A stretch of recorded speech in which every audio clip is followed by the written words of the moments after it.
to welcome Elizabeth McAnally, Dr. Elizabeth McAnally, to the podium.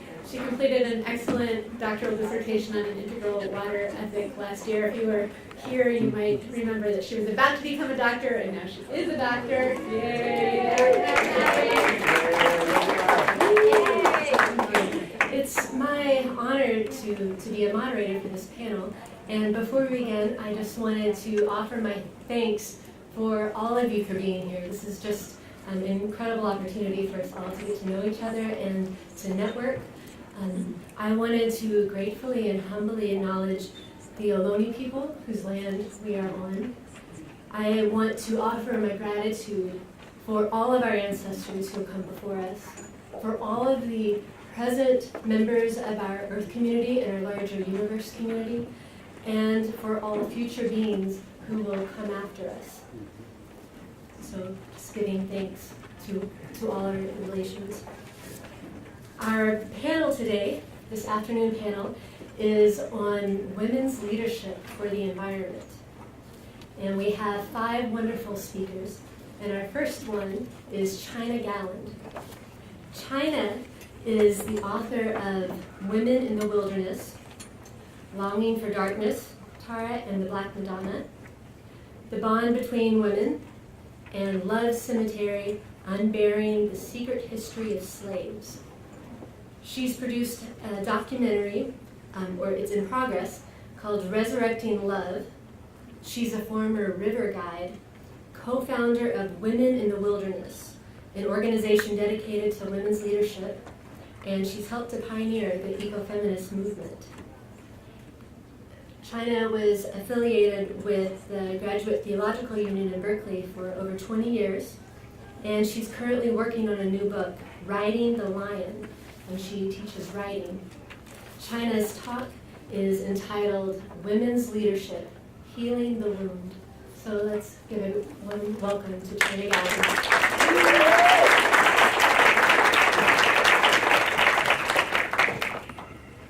Is there somebody who's ruthless about time? Yes. Oh, thank you. But I need you. And I need you to let me know when I'm at 5 minutes or left. Okay, thank you so much. All right. I guess I can take my bag off. This is so much fun to be here today. I have seen so many beloveds and old friends that I rarely get to see that it's really exciting. And one of them, Wendy Johnson, convinced me to throw out the talk I'd planned, and, which was pretty easy. And I had sort of had my own questions, and show these slides, these images of, as you'll see, that over the years I uncovered. But before I go there, I'm really winging it. I can't even find my notes, so this is on the spot. First of all, I want to thank CIS for doing this event. It couldn't be more timely and important for the great community. And to have people like Mary Evelyn Tucker and Carl, oh my gosh, you have no idea what you're being exposed to. Don't forget, listen to these people. Okay. I also want to give thanks to the ancestors of this place. More and more, I see them as the vehicle for the wisdom that's accessible to us now. They're still there, they're still carrying it. I honor them. And with that honoring, I want to take 2 minutes to ring a bell, to begin with a little ceremony. Sacred Rock, Standing Rock began in ceremony and prayer. I want to remember that. So I'll ring the bell, and would you give me the sign in 2 minutes? Thank you. So just settle into your seat, into the presence of one another, in our being together now. Thank you.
Wendy, where are you? Right here. Okay, good. I'm counting on you. So, throwing the cards up in the air, what probably is most important for you to understand in order to receive these images is that I was raised Catholic, surprise, and I left the church when I was quite young, and I ended up being a single mother of 3. And I couldn't relate to any of the other religious traditions I tried. That's how I ended up in the wilderness, literally. And I discovered, much to my delight, that there were other women like myself who thought wildness as an adult woman wasn't something to be confined to the bedroom, and that part of ourselves is always wild. And so we can cultivate that as adults. And we discovered each of us knew different skills. Somebody knew how to do sea kayaking. I knew a little bit about climbing. Annie Kretzman knows and still knows a lot about rivers and a little about climbing. And we ended up forming an organization, a nonprofit here in San Francisco in 75 or 76 called Women in the Wilderness. And our only stipulation about gender was that all the trip leaders had to be women, because it was just as important that men see women capable of leading. And it was revolutionary for me as a white Southerner growing up at Ursuline Academy in Dallas, Texas, that for me to go on a rafting trip one time, and there being a woman outward bound instructor on that trip who took me on my first, what I call, real climb. I climbed a lot with the man I'd been married to, but I assumed he knew how to do everything. But to have a woman take me up a mountain face, for me to put my life in her hands, and for my safety to be in her hands, was revolutionary and completely energizing.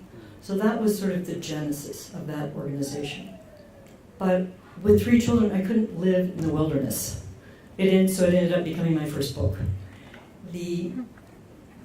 Then I discovered, having looked at other traditions, again I felt lost. There was nothing sort of in our society. And if you think about Western religions, I defy you to tell me one where women are considered equal, fully equal. So but happily I discovered that I had moved next door, without knowing about it, to San Francisco Zen Center's Green Gulch Farm. And that's where I met Wendy and lots of other wonderful people who are still dear friends. And Zen Center seemed very different than the Catholic Church. There were supposed to be women priests. But over time I began to go, smells, bells. Not many women priests. It's nice that they can be, but where are they? And so I began to make distinctions that left me really uncomfortable. Like, oh dear, this is the only thing I've found that even begins to work for me in terms of living in the world. Somebody at Green Gulch, I still don't know who, would love to know, came up to me one day after lecture and said, did you know in Tibetan Buddhism there is a female Buddha? And her name is Tara. And her vow was to only be enlightened in a woman's body. I thought, wow, she's for me. So I began to try to find this Tara and books I could read about her and what I could do. The long and the short of it is, there was one very esoteric text that was translated in English.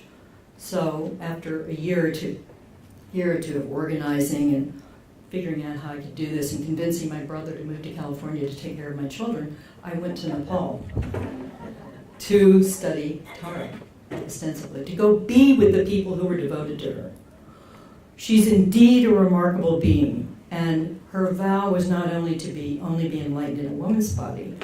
She went on to assure her devotees and followers that worldly beings are always confused about these matters of male and female. These are no more separate than a wave is from water. No more separate than a wave is from water.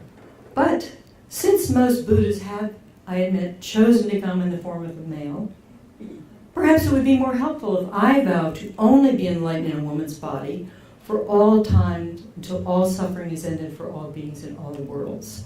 And so she was.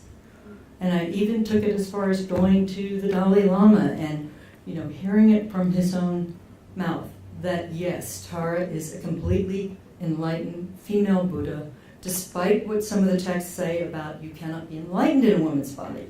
You have to have a male form. But he said, no, that's not true. And so I decided I'd take his word for it. But over time, I realized that I was always going to be the child with their nose up against the plate glass window looking inside. I wasn't Tibetan. I wasn't Buddhist. By culture. I wasn't Hindu because so much of Tibetan Buddhism comes from Hinduism. So a friend of mine who was in divinity school had showed me a coal black Madonna in Switzerland, which was, I thought, amazing. I'd never heard of such a thing. Over time, but I wasn't interested. I was going east to study Buddhism. She'd done that. But I realized that Black Madonna was something I knew nothing about. And that in terms of claiming my own roots, and as Simone Weil says, rootedness is one of the most unmet and unrecognized needs of the human soul. So I went after my own roots. And because this Madonna was coal black, I had no baggage with her. I tried to go back to the church before and I couldn't. And it wasn't that I wanted to go back to the Catholic Church, but I wanted to know who this person was. So that's where we're beginning this afternoon. How am I doing on time? Okay. Because this slideshow is already put together, it already tells you where these Madonnas are from, what their names are, but you'll see the Madonnas first. Then you'll see the context, and I've tried in each case to give you the context so that you see these are major shrines that are scattered around the world. This is not some little obscure village, though many of them are obscure villages. That this is very much a part of living Catholicism in Europe, in Latin America, in the Caribbean, and a lot of places around the world. I've focused on 6. So, can anybody bring me a little water? Yes. Thank you. Thank you. Thank you so much. Okay.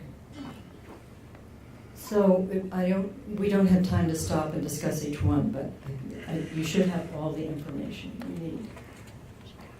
She got it.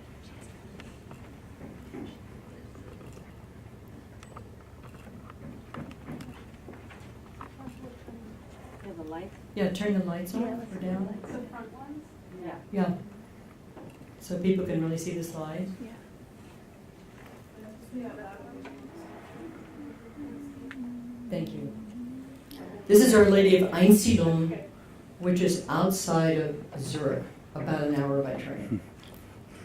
Jung considered her a form of Isis.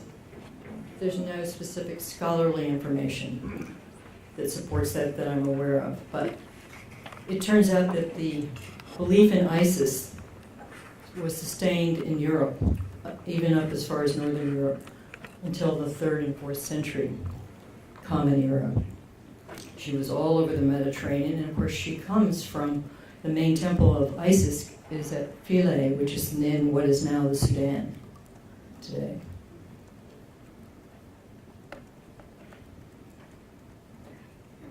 This is her chapel. Some of these Madonnas are in these enormous churches, and then they're within that. She's in a tiny chapel that is a faux black marble. It's not actually marble, but she's in there, and the gates are locked to her chapel.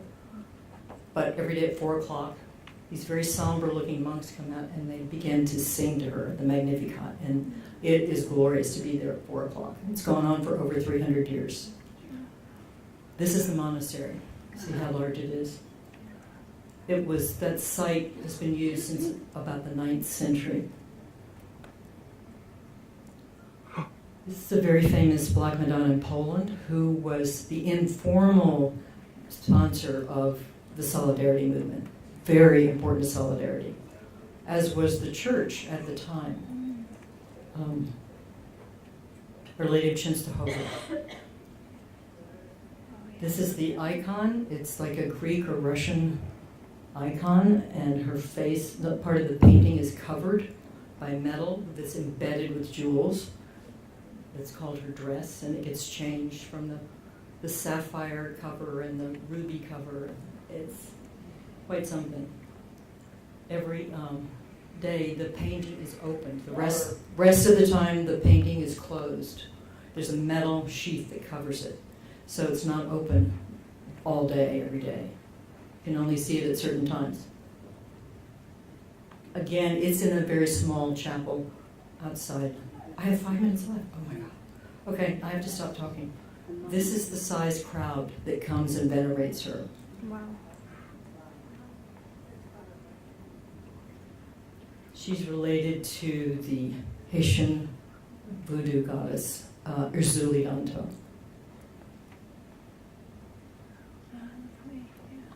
This is in southern France.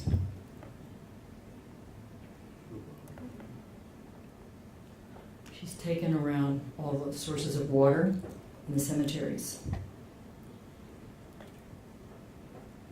This is the other Black Madonna at Le Puy.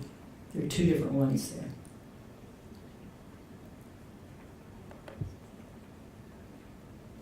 This is the third one that's up on the altar. Actually, this is the one they take out around the town. This is in the chapel, the main church.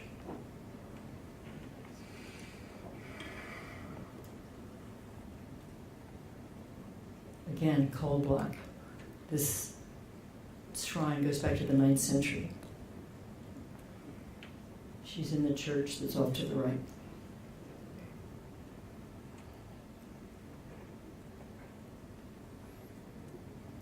You can receive her blessing.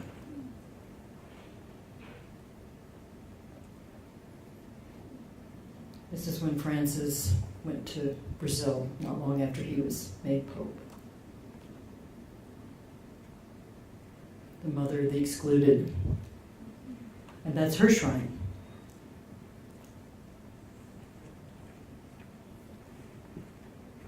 And the altar. It's reportedly larger than St. John the Divine in New York and St. Peter's in Rome. This Black Madonna was the one that Sophie Barrett, the founder of the Society of the Sacred Heart, which some of us are associates of, this is the one she prayed to as she was struggling to have her order be accepted by the church, and it was. And she was giving credit to this Madonna, Our Lady of Good Deliverance, for the resolution and the founding of that congregation. And this was a different order that actually has the statue in their chapel in Paris. It's their old church now, but this is where they are. Whoops. And this is Our Lady of Guadalupe, who is the indigenous mother of all the Americas and the patron of all the Americas. Do I have 1 minute? I have 2 minutes, okay. Wendy, is there anything in particular that you... I think it's important to say how you found her, what led to you finding her in the bottom of the churches, and how she wasn't so known, even though obviously she has many worshipers who work with her, but the Black Madonna was really buried in the culture and is now more revealed. She is more revealed in European Catholicism. But, and not long ago I gave a talk for one of the local colleges and called it Racism and White Supremacy, because part of the man who asked me to show these said, you know, the white supremacists are saying they're protecting their white Christian tradition. But this shows that there isn't just a single white Christian tradition. It's multivalent, it's multicultural, it comes from many different sources and streams and rivers.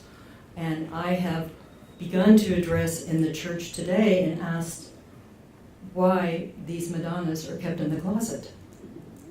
So if you go into the University of San Francisco, all due respect, the Jesuit school in the city, you will see a rather whitewashed Lady, Our Lady of Guadalupe. But if you're lucky enough to go in the priest's chapel, you see Our Lady of Montserrat. You see a coal Black Madonna.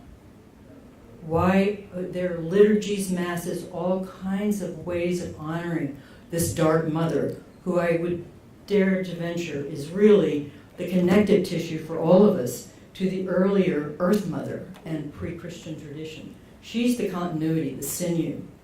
And there are many reasons to say that, which there's no time to do now.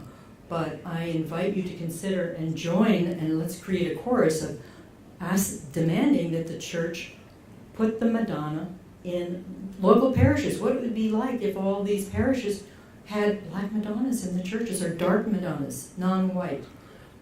It might begin to change. Thank you.